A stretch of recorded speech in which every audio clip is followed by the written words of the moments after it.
Muy buenos días a todos y todas. Sean bienvenidos y bienvenidas a las sesiones de formación complementaria del calendario 2023B, mismas que forman parte de los festejos del 75 aniversario de la carrera de arquitectura dentro de la Universidad de Guadalajara. En nombre del Departamento de Proyectos Arquitectónicos y como presidente de la Academia de Nivel Básico, les damos la más cordial de las bienvenidas y agradecemos su asistencia y permanencia. El día de hoy tendremos con nosotros al maestro Carlos González Bartel con el tema Entendiendo la planta libre en el proyecto arquitectónico. El maestro Carlos es arquitecto por la Facultad de Arquitectura de la Universidad de Guadalajara, maestro en administración por el Centro Universitario de la Ciénega de la Universidad de Guadalajara y en el sector público se ha desempeñado como asesor del Consejo de la Zona Metropolitana de Guadalajara, Gobierno del Estado de Jalisco, encargado de la Dirección de Información Geográfica y Documental de la Dirección General de Planeación y Urbanización de la Secretaría de Desarrollo Urbano de Jalisco, y en el sector privado ha sido arquitecto en ejercicio libre en diversos proyectos arquitectónicos, urbanísticos y edificaciones en la ciudad de Guadalajara, Jalisco, además de director de proyectos de la empresa 3G Arquitectos, especialmente en proyectos ejecutivos. Ha tenido los cargos en el Centro Universitario de Arte, Arquitectura y Diseño de coordinador de control escolar, coordinador de personal y jefe de la unidad de estudios incorporados.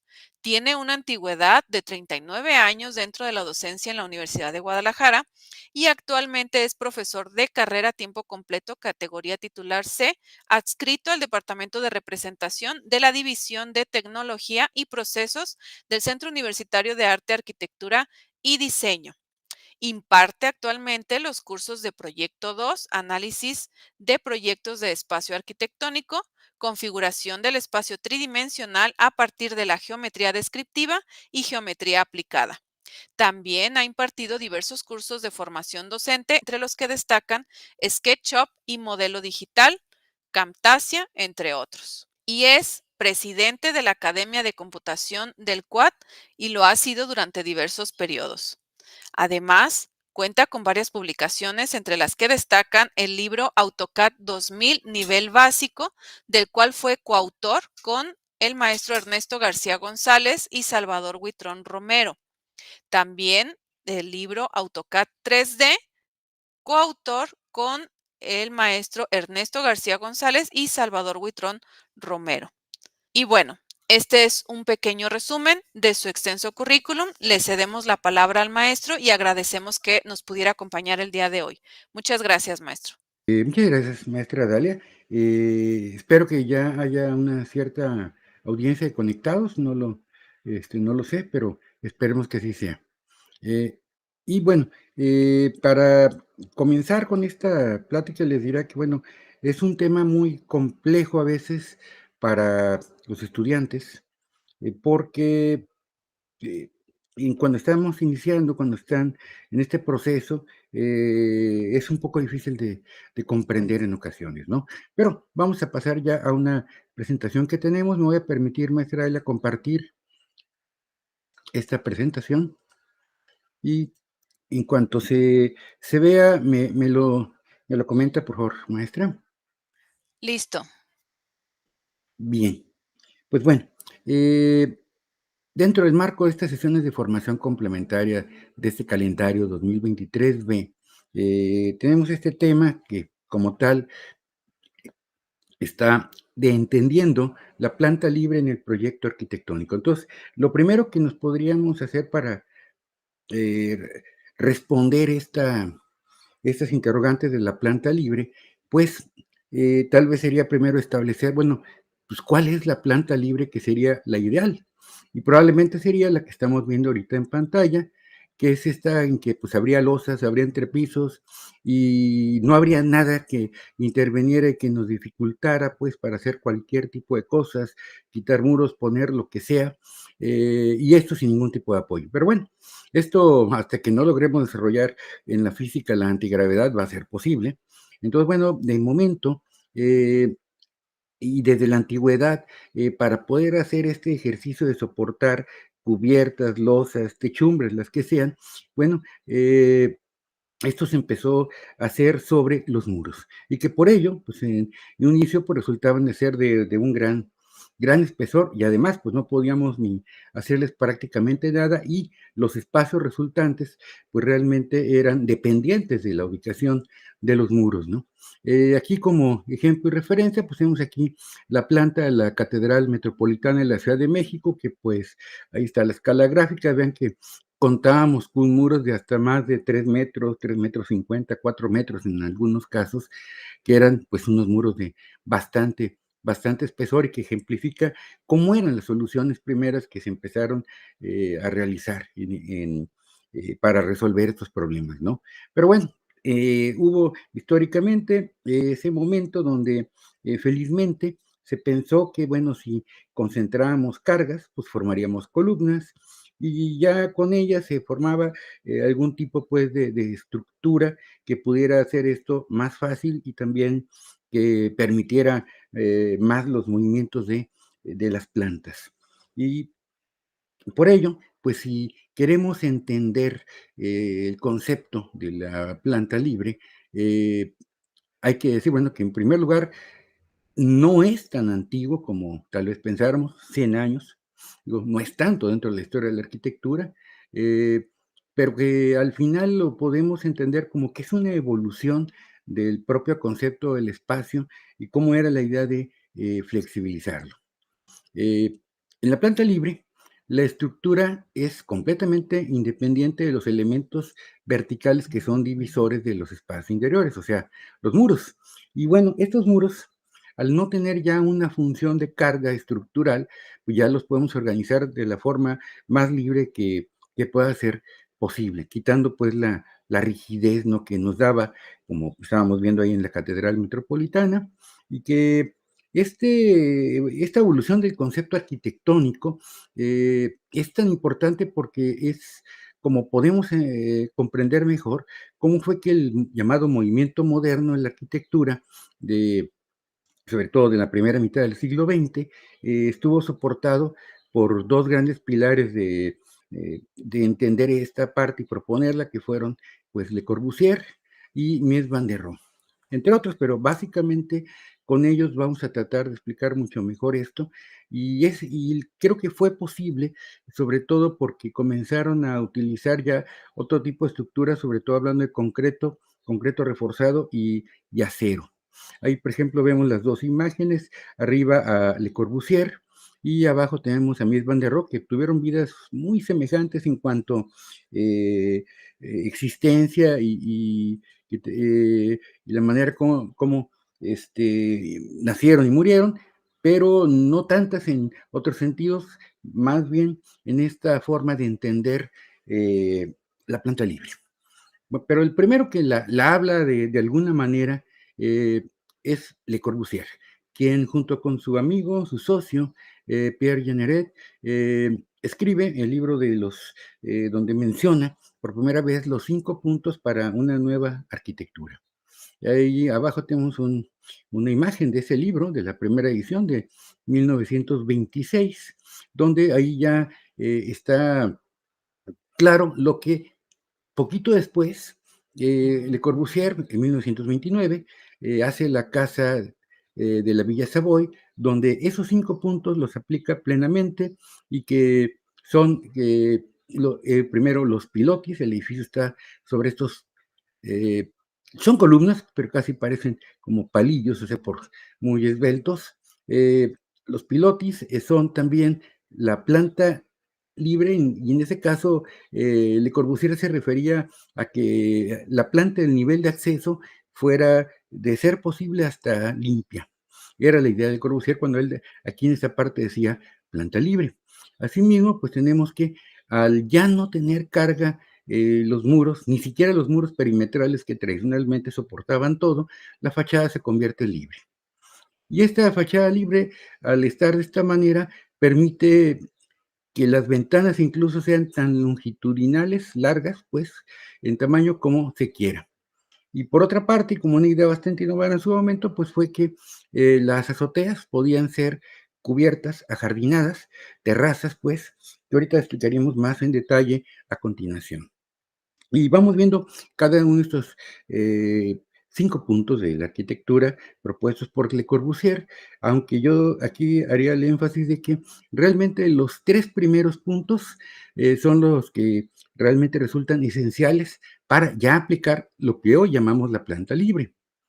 Eh, los pilotis no son novedosos, desde hace muchos años, cientos de años probablemente, se han hecho viviendas que son elevadas respecto al nivel, al agua, a través de troncos o cualquier otro tipo de elemento que son estos pilotis que ustedes están viendo aquí en esta pequeña gráfica, ¿no?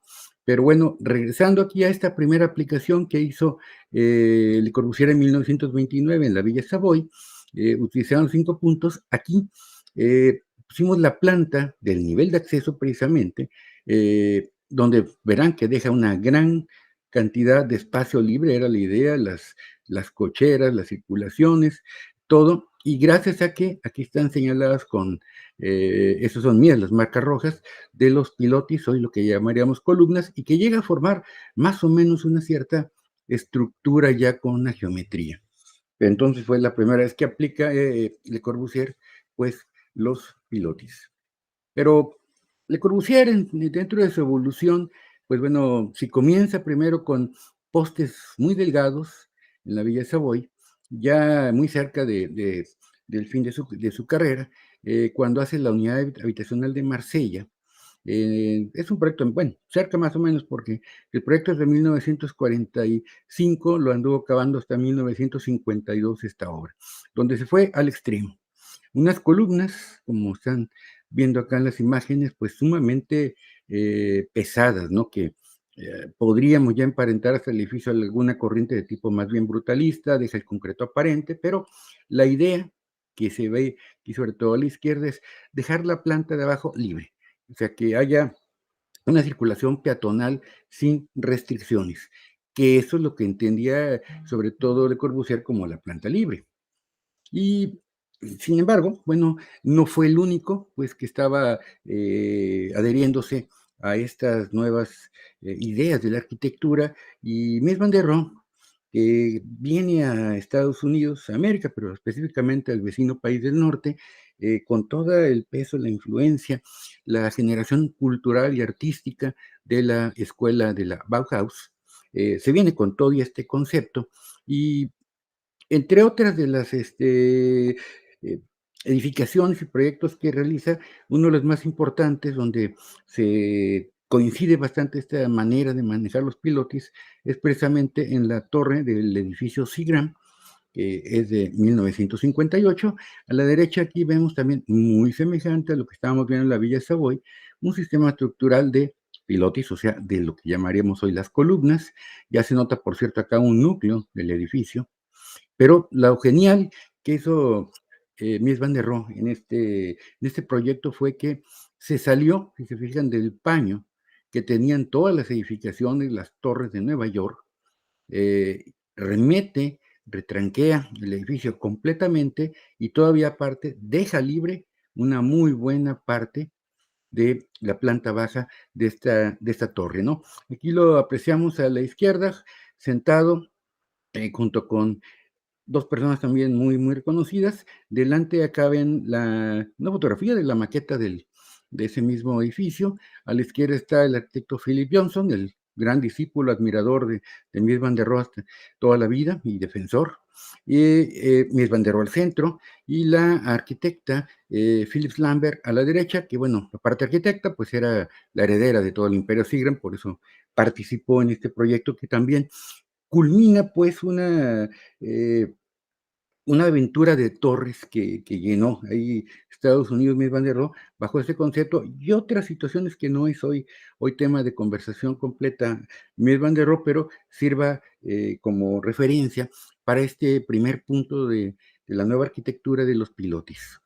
Y la planta libre, que sería el segundo punto, lo vuelvo a comentar, que para Le Corbusier la idea era dejar de ser posible toda la planta, el nivel de acceso libre, como ya la vimos acá, pero también de igual manera, pues tenemos la idea de la planta libre, es decir, con con que fueran independientes absolutamente los muros de función estructural, en la mayoría, por lo menos en la mayor parte, y que aquí a la derecha vemos la planta del primer nivel, donde, bueno, subrayamos otra vez cuáles son esos apoyos de los pilotis, columnas, si quieren llamarles de esa manera, que están en este proyecto de la Villa de Savoy, que, bueno, es importante por múltiples razones también de entendimiento del espacio, el uso de las rampas, bueno, varios detalles que hacen grande este proyecto, ¿no?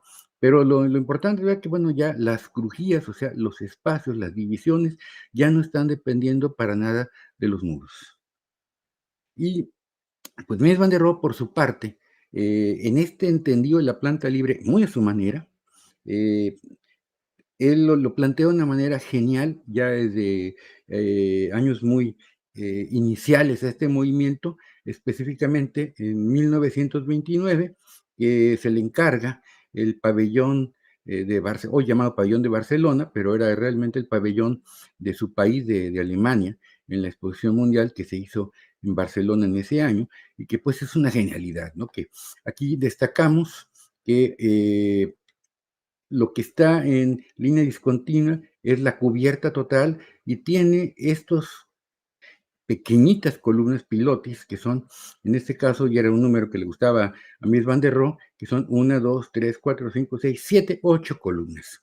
Con 8 columnas tenía todo el apoyo. Notarán que intencionalmente el muro, los muros, los retira completamente de la columna. Muchas veces nosotros usamos que las columnas queden adheridas a los muros para que no se noten. No, Mies van der Rohe las dejaba.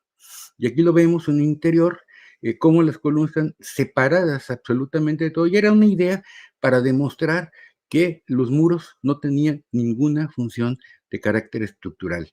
De hecho, Mies iba un poquito más allá de Le Corbusier, porque él pensaba que había que hacer flotar al techo.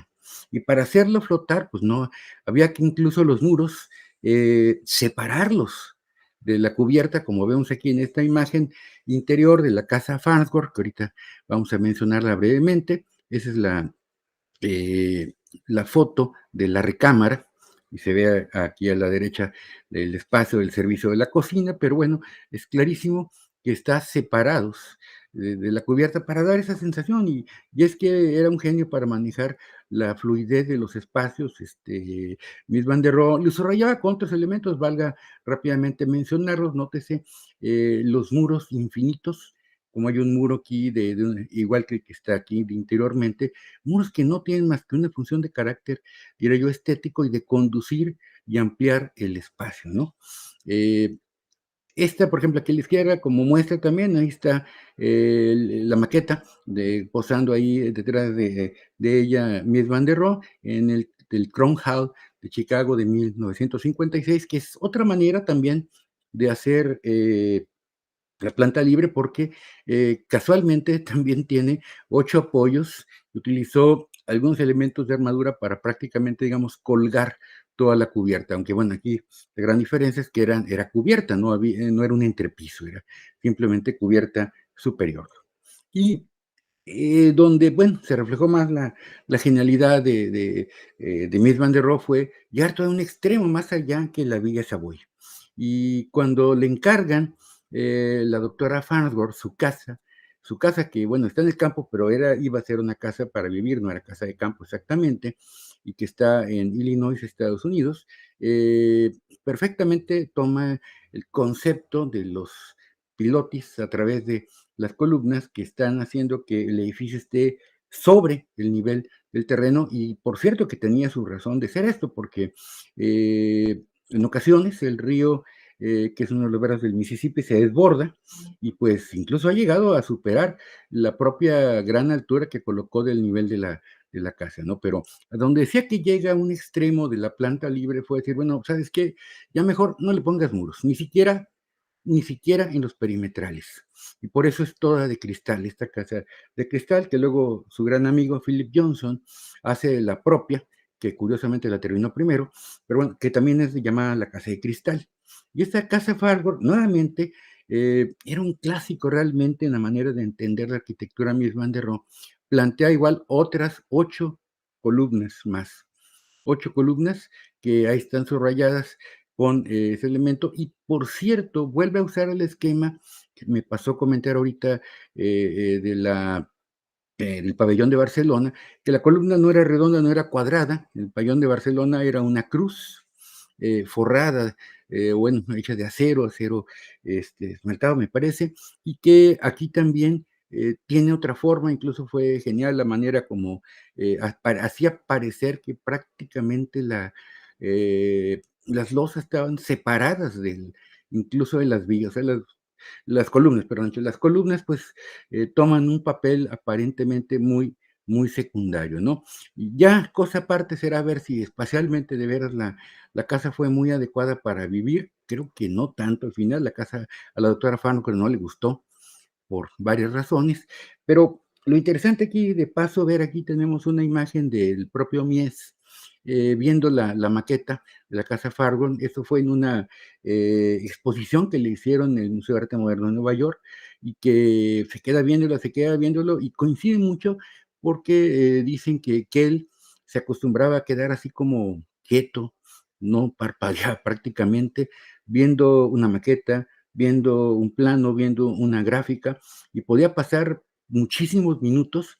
Entonces, cuando le preguntaban qué pasaba con eso, pues él decía que eso era la pausa creativa. Y a veces las pausas creativas duraban hasta años, por cierto. Pero bueno, ese es otro tema. Ahora, el tercer punto de los importantes para entender la planta libre sería la fachada libre, que realmente esta fachada libre viene siendo esa consecuencia de que al ya no tener muros que vayan a cooperar estructuralmente en los perímetros del edificio, pues por lo tanto la fachada puede quedar, si no desnuda, puede quedar con otros elementos que hoy los podemos revestir. Y la idea puede ser que, como estamos viendo aquí en las imágenes, queden revestir de cristales, de transparencias, de muchos elementos. Aquí hay un detalle de este tipo de elementos que hoy llamamos el muro cortina, que se convierte simplemente en un envolvente, o sea, nada más viste pues a los edificios. Si Mies, por ejemplo, en un principio, Mies van der Rohe en un principio hacía resaltar demasiado las estructuras portantes del vidrio, no del edificio, del vidrio, pues hoy en día tenemos vidrios que quedan suspendidos y que los podemos dar una continuidad, como se ve aquí en el esquema de la derecha, para que realmente quede un aspecto que es prácticamente un solo plano o varios planos, pues, de cristal. Por eso de ahí lo del muro cortina, que realmente es consecuencia, pues, de que la fachada es tan libre que pueden hacer lo que estamos viendo ahorita, ¿no? Eh, Fuera de estos 3 primeros puntos, que son para mí, los más esenciales para entenderlo, mencionó en 1926 Le Corbusier otros 2 más, y que son realmente una consecuencia de estos 3. Que el cuarto sería las ventanas longitudinales, que obvio, ya estamos diciendo, hacer la fachada libre, pues las ventanas pueden ser tan largas como quisiéramos, ya lo había mencionado, pero bueno, es que aquí le ayuda mucho, por ejemplo, en los proyectos a Le Corbusier, para hacer el sentido de el ensanchamiento de las formas, y que se aprecia aquí en esta imagen, así como que estamos viendo a la izquierda a Le Corbu con una maqueta precisamente de la Villa Savoy.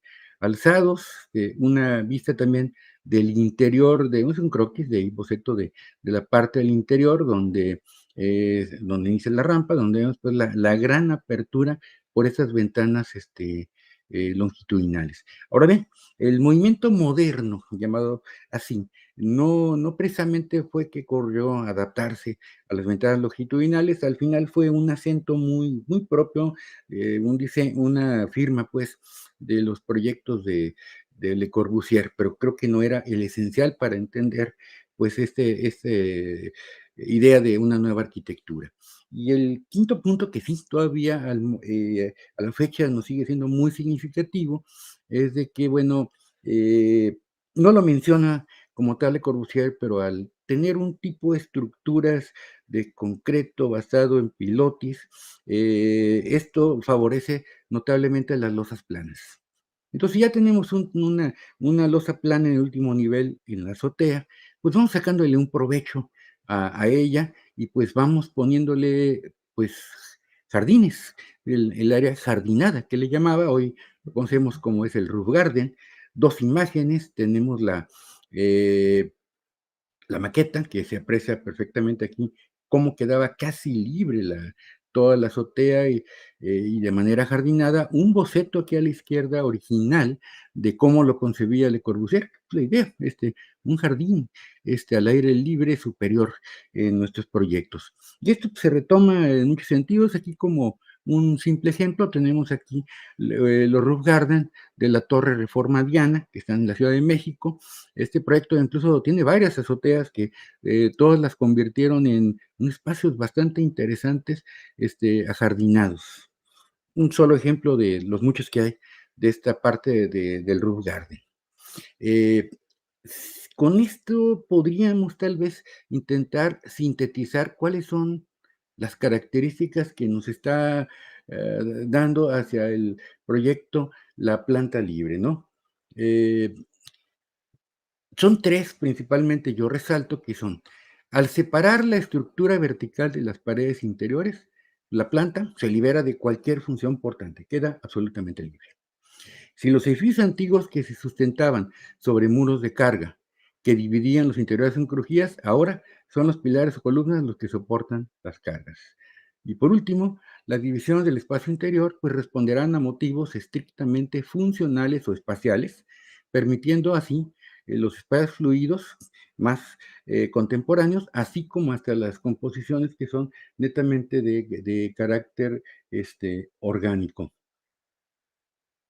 Y por ello, y yo aquí abajo hago la acotación de que este concepto de planta libre, hoy entendido modernamente, pues es el que posibilita en buena parte que el movimiento moderno se diera, que incluso tuviera un impacto, yo diría, hasta nuestros días, aunque haya empezado en la primera mitad del siglo XX. Y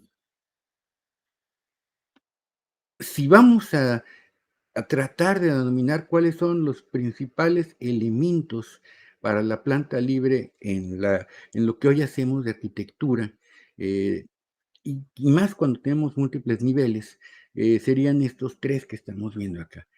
Que esto forma una malla estructural, y aquí le estamos entendiendo incluso en todo el sentido tridimensional de lo que tiene. Aquí vemos un edificio con columnas, traves, eh, y así es complementado con lo que son columnas y losas, que pueden ser las que quieran, puede ser vigalosa, puede ser concreto, aligerado, lo que ustedes quieran y gusten, pero forma parte pues de todo este esquema. Pero y también importantemente, vemos ya la idea, la acotación de que tiene que ver un núcleo del edificio, del cual un poquito más adelante hablaremos de él.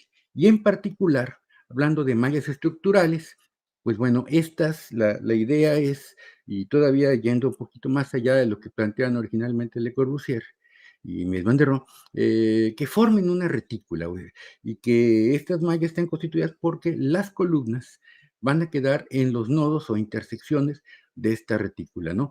Que normalmente tiende a ser regular. Esto ayuda muchísimo a la parte del soporte estructural de todo el edificio, y que forman pues esta malla como la estamos viendo aquí en este ejemplo.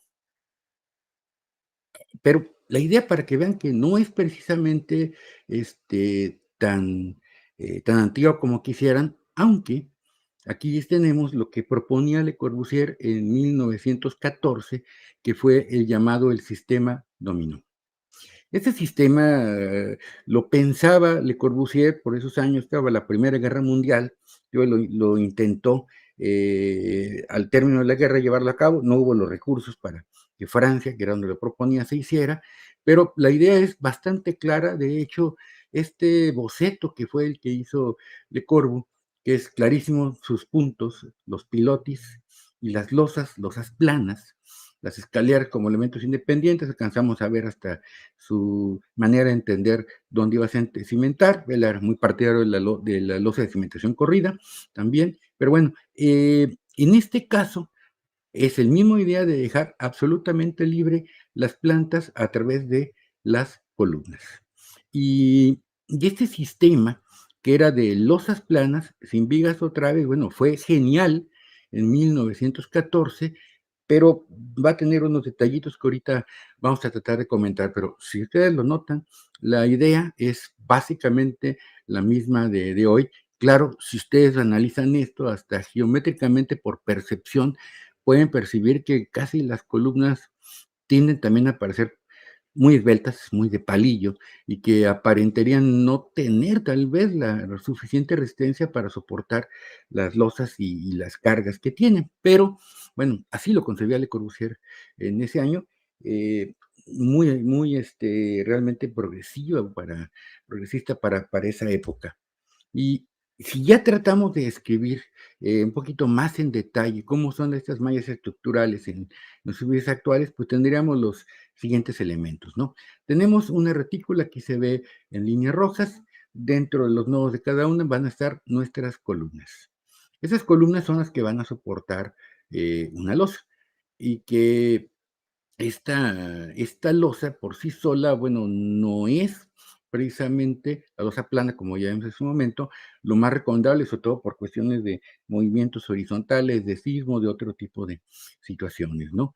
Pero en el caso de reforzar este tipo de situación, es de que eh, hay que dotarla de elementos que van a ligar todas las columnas que nosotros llamamos traves, que al decir estas traves, que son unas vigas, no quiere decir que dentro de la propia losa incluso existen vigas o algún elemento que está soportando esas cargas, ¿no? Las traves son también dadas para que se puedan repartir lo más uniformemente todos los esfuerzos en todo el edificio.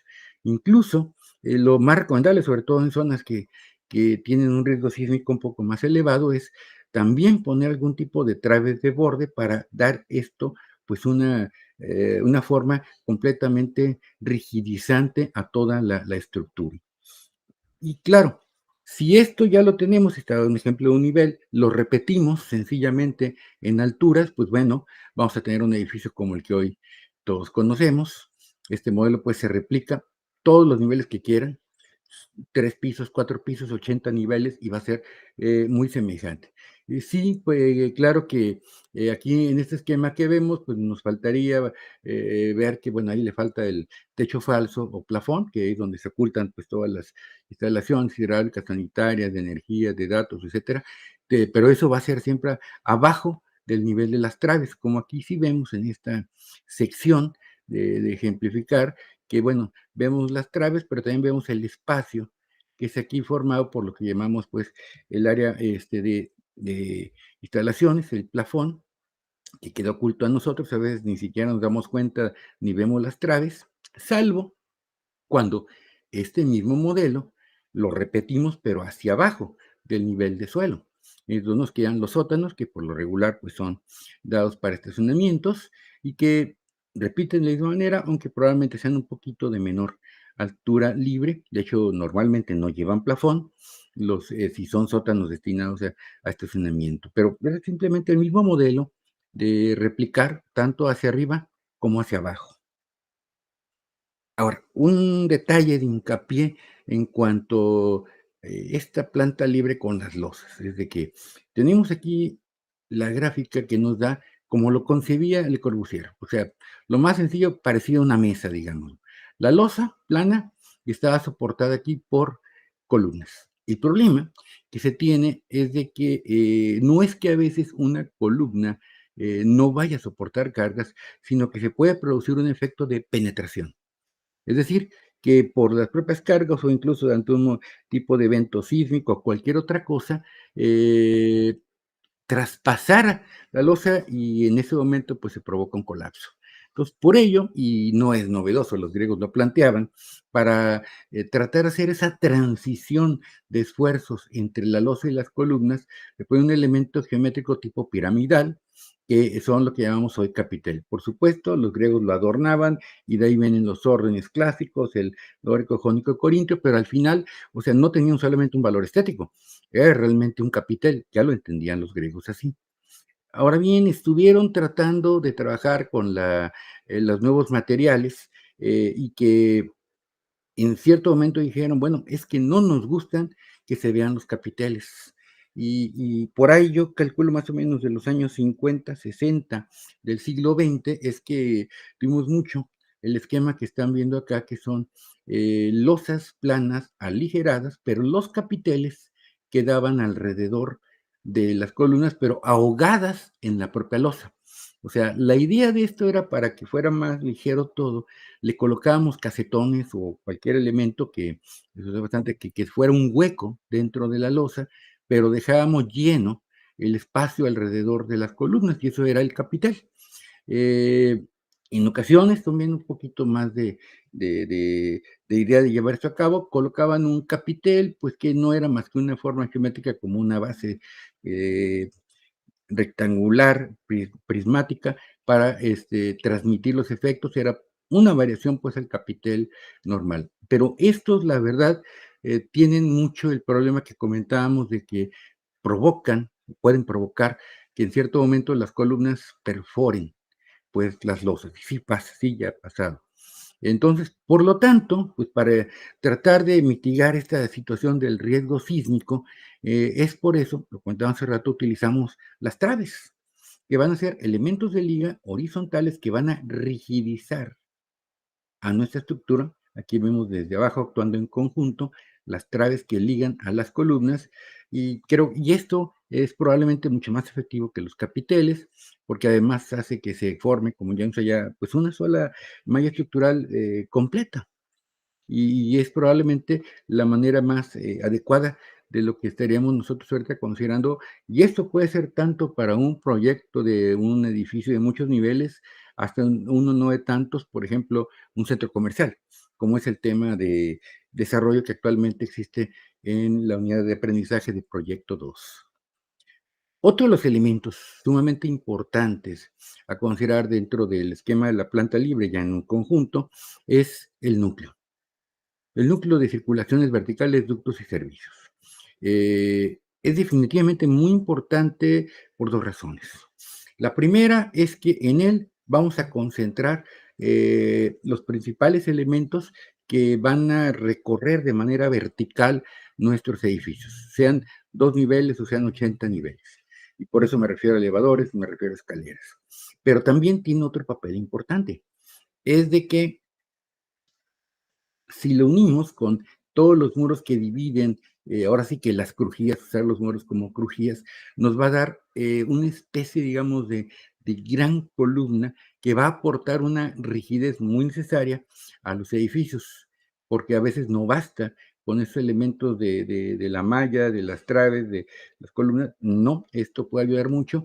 Por ello, una vez lo diría que me adelanto un poquito, que normalmente, pues el núcleo, lo más adecuado, debería ser que tendiera a estar al centro de la edificación. En este ejemplo que vemos acá queda un poquito desfasado, pero igual no está tanto.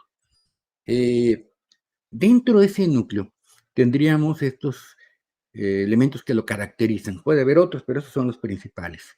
Primero, pues las circulaciones verticales, que pueden ser las escaleras públicas o de servicio y los elevadores. Ahora bien, tanto los elevadores como las escaleras pueden ser públicas, privadas e incluso de servicio, elevadores de carga, montacargas, y estas dimensiones pues van a variar bastante de acuerdo a la tecnología que se use. Han cambiado mucho los elevadores, por ejemplo, en escaleras, ahí hay un caso en particular que ahorita más adelante en otra gráfica lo voy a denotar, pero serían este elemento de con que los usuarios recorren el edificio en sentido vertical. Eh, Tendríamos participado también los ductos. ¿Qué son los ductos? Un vano donde vamos a perforar las losas, donde van a pasar los elementos que se requieren para que este edificio tenga funcionalidad, como son las instalaciones hidráulicas, las sanitarias, las eléctricas, también energía.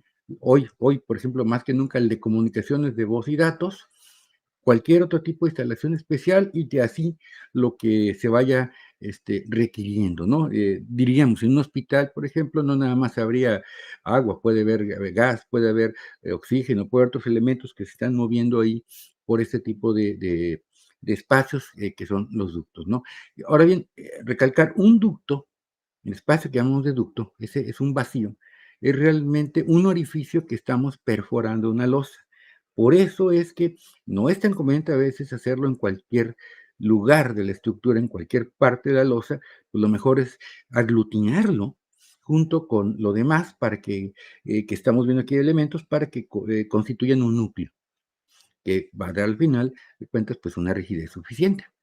También se acostumbra dentro del núcleo colocar los servicios sanitarios y de limpieza. Pues me refiero a baños, me refiero a donde se hace todo el tipo de aseo o cualquier lugar donde se ocupa o requiera pues algo de carácter sanitario. ¿Por qué ahí? Pues bueno, si estamos comentando que en los ductos van las instalaciones hidráulicas, pues creo que los baños, todo eso que ocupamos, pues tiene que conectar lo más cercanamente posible a donde están los ductos. Y también hoy en día tenemos algún tipo de servicios centralizados. El más ahorita que pueden ustedes conocer es donde vamos a administrar las redes de Internet, la que conocemos como red de voz y datos, y a este lugar se le conoce hoy como site. Obviamente es algo bastante reciente. Si quieren ver un edificio de Le Corbusier, pues no va, o de Mies van der Rohe, pues no va a tener un site. Es algo muy reciente, pero ya es una necesidad absolutamente presente y necesaria en la actualidad. Un ejemplo, un ejemplo de núcleo de circulaciones verticales y servicios que creo que nos puede dar muy buena luz para entender esto.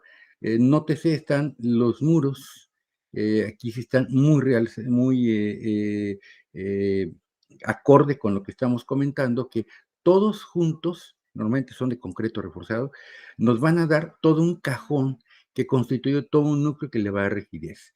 Y aquí agrupamos también los ascensores, agrupamos, como ya vieron acá, los sanitarios. Aquí tenemos, por ejemplo, un ducto que sí, podría ser para cuestión hidráulica y sanitaria, y acá otro separado, sanitarios mujeres, sanitarios hombres, y esto sería muy pertinente y además hasta más económico la poca distancia que hay del sanitario hacia los ductos, ¿no? Aquí en medio estamos colocando las escaleras con un muro cortafuego. Ahorita más adelante lo vamos a ejemplificar el cortafuego, que es esencial ya en los núcleos de los edificios actuales.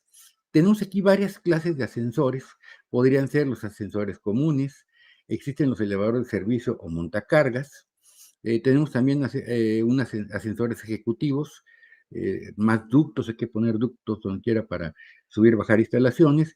El ascensor ejecutivo, para que quede más claro, hay edificios donde ciertos niveles, por ejemplo, puede ser el último nivel de penthouse, cuentan con su propio elevador. Y luego resulta que ese elevador no para más que, digamos, en la planta baja, en el sótano y hasta el último nivel. Y entonces por eso ven aquí encerrado este ascensor, porque no abre, no va a abrir en los demás pisos. Es una manera, pues, de hacer un elevador privado, como hace rato lo comentábamos. Aquí mismo integrado tenemos elementos como aseo, y aquí está el site. Y cercanamente, lo más posible, les digo, aductos que nos permitan, pues, hacer la comunicación vertical de todos estos servicios, ¿no? También es de notar, aquí estamos viendo los ejes estructurales principales, un eje A, un eje B, un eje 1 y un eje 2 perpendiculares, y estamos viendo en rojo el eje y en línea naranja discontinua, digamos, lo que sería precisamente la trave que mencionábamos hace un momento. Y aunque la trave no se vea por el plafón, no quiere decir que no exista, pero hay un importante, es no la puedo perforar. Y por eso verán que aquí los elevadores están considerando que están a un lado de donde podría estar la trave, porque obviamente un elevador no va a pasar por las traves. Entonces hay que tener cuidado, ¿eh? En cualquier caso, si no consideramos que la trave sí existe, nos puede acarrear problemas en nuestros proyectos. Muy común para los de proyecto 2 que pase esa parte, ¿no? Otro ejemplo, aquí realizado por este autor, y que ejemplifica también en un edificio las áreas pues principales. Aquí podríamos tener un área vestibular donde se accesa al núcleo, donde están los elevadores. Aquí es un ejemplo, van poquitos, y también conecta las escaleras. Puede haber espacios útiles para, aquí puede haber montacargas también, por ejemplo, y los servicios sanitarios con su propio ducto. Aquí señalaría Esto ahorita que hace rato comentaba que es el llamado muro cortafuegos.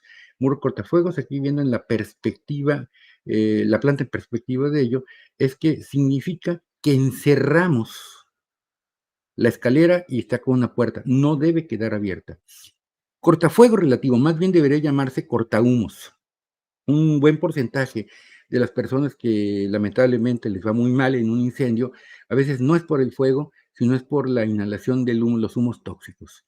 Entonces, lo que se trata es que las escaleras que van a subir, bajar todo el edificio, se conviertan en chimeneas. El aire caliente tiende a subir y eso va a funcionar como una chimenea si no lo bloqueamos. Entonces, por eso tienen que contar con un elemento tipo cortafuego.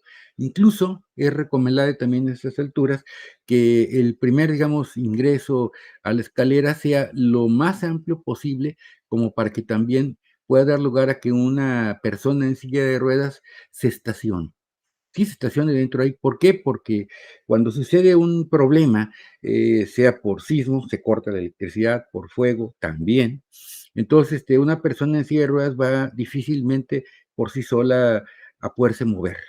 Entonces, entre pisos, ¿no? Y por ello, pues lo recomendable sería que se fuera al lugar más seguro que tuviera el edificio, que sería dentro del núcleo y dentro de ese espacio que no entre el humo. ¿Y qué hacer? Pues que la persona sencillamente tendría que esperar que viniera alguien y así ha pasado, pues literal, los cargan para poderlos bajar todos los niveles porque pues no hay de otra. Entonces, por eso pues sería la esperanza para personas que no tienen otra más que poderse movilizar con silla de ruedas o con otros elementos, que la idea es que sea un lugar también de espera, en donde está, por eso la importancia de la escalera con muro cortafuegos separado, o sea, no son escaleras para uso continuo, más bien casi son escaleras más bien de emergencia. Todo lo demás se tiene que mover a través pues de los elevadores. Dicho de paso, los elevadores, muchas veces por cuestiones de economías, se dice, bueno, vamos a poner elevadores y acabo poniendo nada más uno, y cuando hay solo uno, pues pasa que puede ser el mantenimiento, se descompone y ya no existe y no queda otra más que usar escaleras. Entonces creo que mínimamente en todo lugar, no lo dicen los reglamentos, pero sí podría ser una recomendación, debería haber por lo menos 2 elevadores por ese tipo de situación que estamos manejando. Y si no me creen, pues en el quad nos pasa precisamente eso. Tenemos uno solo y cuando deja de funcionar, pues ya las cosas no funcionan. Entonces, en este caso, vamos a mostrar rápidamente algunos ejemplos. Y sobre todo lo vamos a mostrar en torre, que es lo más que más podemos entenderlo para que vean cómo el modelo simplemente se repite. Aquí tenemos, aquí en Guadalajara, la llamada Torre Américas 1500, que es un proyecto de Sordo Magdaleno del 2017, un edificio de usos mixtos, hay oficinas, hay hotel, y aquí es clarísimo, espero que noten que hay acá unas grandes columnas, o sea, no tiene tantas, por cierto, tiene 8, como si fuera el de, a la manera de Mies van der Rohe, tiene su núcleo, clarísimamente, ven lo que en todas las plantas es prácticamente idéntico el núcleo. Así, aquí debe haber unas grandes traves para soportar esto, pero lo que sucede es que en cada planta puede variar, siempre y cuando no rompan el esquema de retícula de esto. Y por eso es que el resultado en el edificio, ahí lo ven, al organizar por bloques varios de estos pisos o niveles, da la apariencia, como ven, como si fueran bloques acomodados, ¿no? Que pueden estar como cierto desfase o con cierto giro, pero no es otra cosa, fíjense, más que el mismo sistema de planta libre, pero que le podemos dar este tipo de variaciones. O sea, no tiene que ser tan regular el edificio al final, aunque la malla estructural sí sea regular. Otro ejemplo, aquí de Guadalajara, la torre corporativa de Midtown, en parte del centro comercial, tiene torre corporativa y que también de la misma manera, aunque aquí notaremos que, bueno, aquí la retícula es un poquito regular porque le dieron algún tipo de formación a, al volumen, pero también igual contamos con el núcleo central, vean la cantidad de elevadores, y las áreas útiles, donde aquí, bueno, fue lo interesante que en algunos lugares lo colocaron como balcón abierto, en otros lugares lo cerraron. Eso ya fue por cuestión de forma. Sí es bastante importante, no es el tema de hoy, creo que en la siguiente plática debería tocarse esta parte, pero tenemos acá un sistema de crucetas que se llaman contraventeos, que esto es otro refuerzo de carácter estructural para los movimientos horizontales, sobre todo de sismo, para dotar de más rigidez a este tipo de estructuras, sobre todo cuando hay altura. Aunque se le llaman contravientos, pero la función principal es por cualquier tipo de movimiento horizontal, sobre todo de sismos. Y un último ejemplo, porque se sale un poquito lo anterior, un edificio muy interesante, que es del arquitecto Benjamín Romano, del 2016, la muy conocida Torre Reforma, por estar en la calle del mismo nombre allá en la Ciudad de México. Que en esta no es una retícula como tal, el edificio realmente es como un libro abierto, vean aquí es un triángulo, y que tiene, eso sí, el núcleo en la parte del triángulo para hacer un poquito más regular el espacio, pero no hay columnas intermedias. De hecho, aquí estamos viendo los pisos, no tienen columnas. ¿Por qué no tienen columnas? Porque todo está cargado a los muros perimetrales. Y además hay unos elementos de que están, realmente las plantas están colgadas. Ahorita lo van a notar más viendo aquí en las fachadas, vean que hay elementos de acero que están una especie de telaraña, pero se fijan, es para colgar literal los pisos. Muy interesante este proyecto, los invito a que lo conozcan un poco más porque tiene 57 pisos, se comportó perfectamente bien el último sismo y eso que tiene características como que abajo había un edificio de alto valor patrimonial, un pequeño edificio de 2 niveles que lo movieron, fue una sana ingeniería moverlo, porque resulta que este libro del triángulo realmente es un cajón sólido que está hundido, empotrado, y eso ayuda, sobre todo para los sísmicos, 60 metros bajo el nivel del suelo, donde hay 9 pisos de estacionamiento, 9 sótanos. Entonces, es interesante, ya en la parte pues, formal, se ve mucho más interesante porque truncaron el prisma, le hicieron una serie de aberturas y ya le da otro valor formal muy diferente, pero los invito a que conozcan más este proyecto porque al final sí es planta libre, pero no está siguiendo exactamente el esquema de la retícula. Y pues bueno, con esta exposición, yo creo que hasta aquí podemos terminar lo que yo quiero exponerles y quedo pues agradecido y además en espera pues de lo que quieran comentar o preguntar.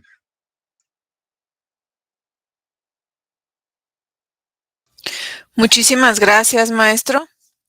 A todos los chicos les recuerdo que el espacio adecuado para hacer sus preguntas o sus comentarios es en el documento de Google que se les compartió tanto en el Classroom de la Academia como en el Facebook donde vieron esta publicación. Para los que no lo tienen identificado o no saben en dónde pueden hacer sus preguntas, en este momento les voy a compartir el código QR para que puedan ingresar a dicho documento y puedan participar. Por lo Maestra pronto, Dalia, sí, adelante. me permitiría, le iba a comentar, creo que no hay preguntas, también yo estoy viendo el foro aquí de preguntas, no si me permitiera, y hay tiempo para presentarle un pequeño video que Claro, creo que les puede ayudar a entender, ¿sí? sí, y Entonces, mientras damos oportunidad a los chicos para que vayan haciendo sus preguntas. A ver, voy a dejar de compartir. gracias. Adelante, maestro. Lo voy a dejar hablar porque incluso tiene algo de música ambiente y igual también si quieren pues preguntar sobre él. Este que van a ver ahorita, de hecho algunas imágenes salieron en la presentación.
Hasta aquí el video que, bueno, trata de ser muy ilustrativo también de lo que ya hemos señalado, de que aunque haya una aparente rigidez con las mallas y las retículas, pues creo que se pueden lograr cualquier cosa. Por eso este modelo de edificio está hecho, lo hice para que precisamente se tratara de entender un poco más la parte del núcleo. No es ningún edificio en particular, de hecho, le faltarían más elementos, pero creo que es más bien un modelo significativo, maestra Ali. Muchísimas gracias, maestro. Voy a volver a presentar el código QR por cualquier cosa.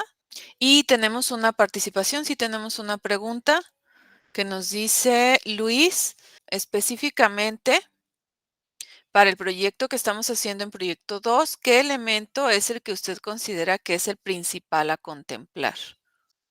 Maestra Ayla, pues bueno, es un poquito amplia pues la pregunta, porque si se refiere con el tema que estamos diciendo de planta libre, pues yo le diría que todos. Todo lo que vimos aquí sería pertinente, porque, o sea, vuelvo a comentar que aquí pusimos ejemplos para que fuera más claro, hasta en altura, pero ya lo decíamos de que simplemente el modelo se replica.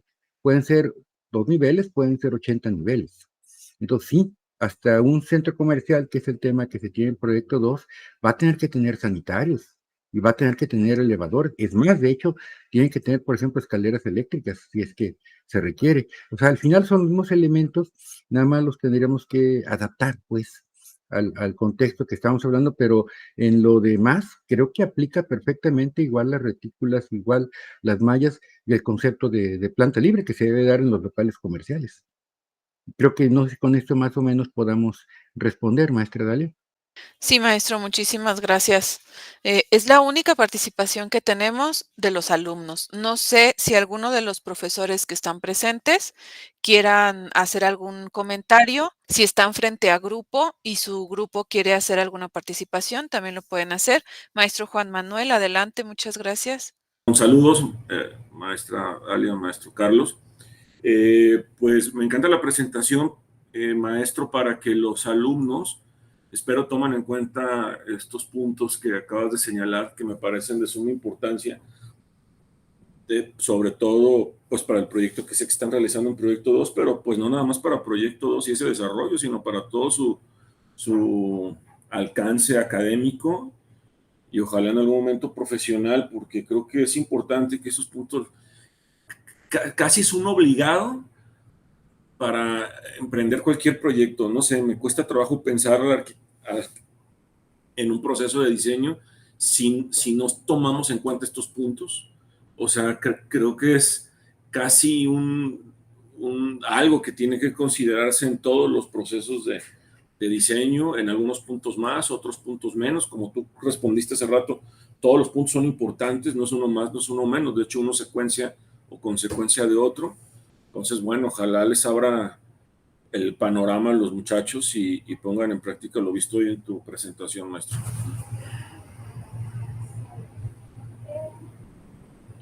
Gracias, gracias, maestro Juan Manuel. Es correcto lo que dice, yo estoy totalmente de acuerdo. De hecho, pues el material que hemos presentado, que es la mayoría de elaboración propia, pues hecho con esa finalidad, porque creo que batallamos bastante a veces para que lo entiendan. De hecho, maestra, hay una pregunta, ¿no? De David que estaba leyendo que dice Sí. que en cuanto al núcleo, que dice, ¿es posible considerarlo solamente con columnas en lugar de muros de concreto?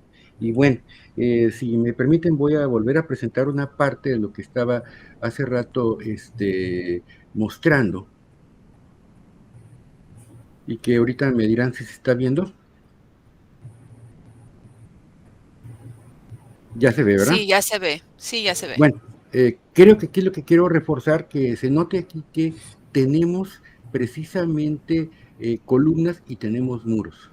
La idea es, vuelvo a decir, que esto forme un cajón sólido, un núcleo.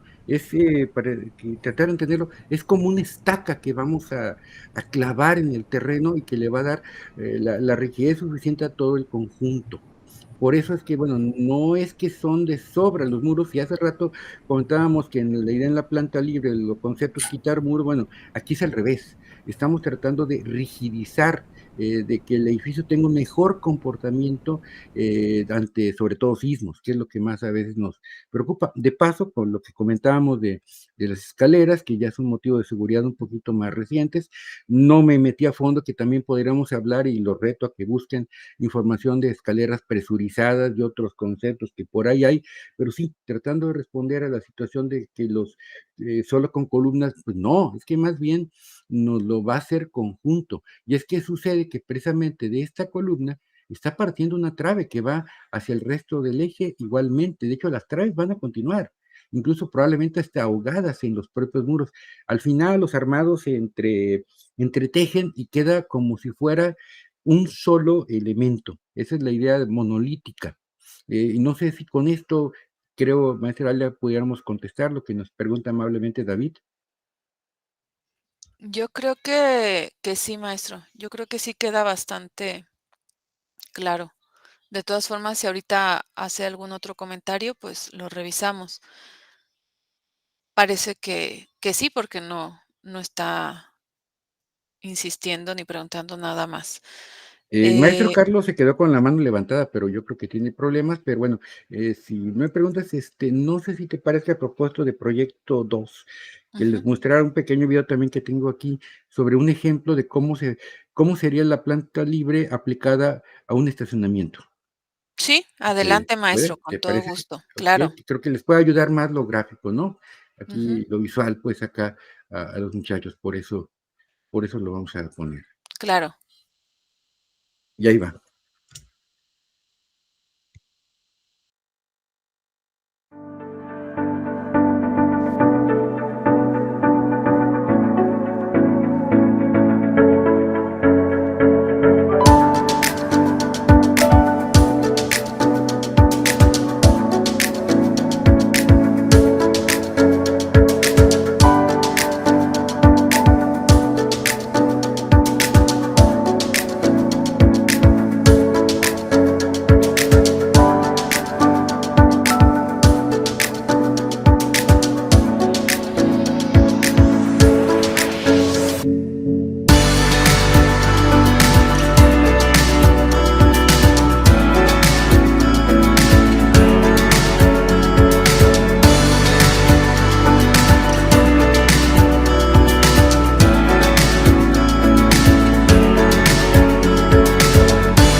Muy bien, maestro, muchísimas gracias. Creo que sí va a ayudar bastante a clarificar varias cosas con los alumnos. Y también comentarle que en el espacio de preguntas, David ya dijo que totalmente respondida su pregunta. Bien, bueno, Si no tenemos más participación en el documento, ni aquí tampoco, yo creo que siendo las 10:12, podemos dar por terminada la sesión del día de hoy. No sé, maestro, si quiere hacer algún otro comentario. Gracias, maestra Dalia. No, bueno, pues agradecerte al Departamento de Proyectos Arquitectónicos, como obviamente a nuestra presidenta, que es la maestra Dalia, tan amablemente pues la invitación a tratar de presentar estos temas que me parecen demasiado importantes, sobre todo en el nivel básico. Y agradecer también acá, de paso aquí nuevamente a Juan Manuel por su comentario, que muy ad hoc. Nos queda debiendo Carlos Irigoyen, pero bueno, ya será en otra ocasión. Y simplemente comentarles que, bueno, de este material que les presenté en video, por si a alguien le interesa más, pues bueno, ya estamos preparando la jubilación para luego hacernos youtubers ya que salga esto.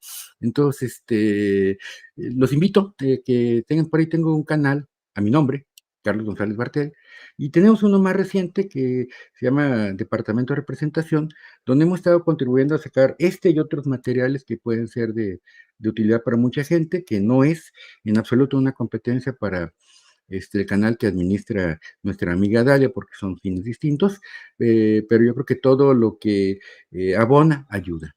Entonces, pues agradecer eso e invitarlos ahí, lo estaban comentando, y simplemente eso, que estamos a sus órdenes en cualquier lado, en cualquier pasillo, cualquier situación para disposición de todos. Muchas gracias, maestra Dalia. Muchísimas gracias, maestro, por haber aceptado la invitación. Sabemos que está muy ocupado, que tiene muchas actividades y sobre todo por eso agradecemos que nos haya podido compartir estos minutos y que nos haya podido preparar esta información que la verdad va a ser muy, muy favorecedora para los proyectos de Proyecto 2. Y como decía el maestro Juan Manuel, para todos los niveles y para todos los proyectos, ¿no? No nada más ahora que estamos justamente en Proyecto 2 con este tema, sino para cualquier otra situación que se les presente y sobre todo, pues que va a quedar ahí para consulta dentro del canal del Departamento de Proyectos Arquitectónicos, para que estén pendientes a todos los alumnos y pues a los que están suscritos ya saben que les va a llegar un mensajito cuando ya esté arriba. Bueno, pues entonces ahora sí, siendo las 10:15, damos por terminada la sesión del día de hoy y les agradezco a todos por su presencia. Muchas gracias. Síganse conectando.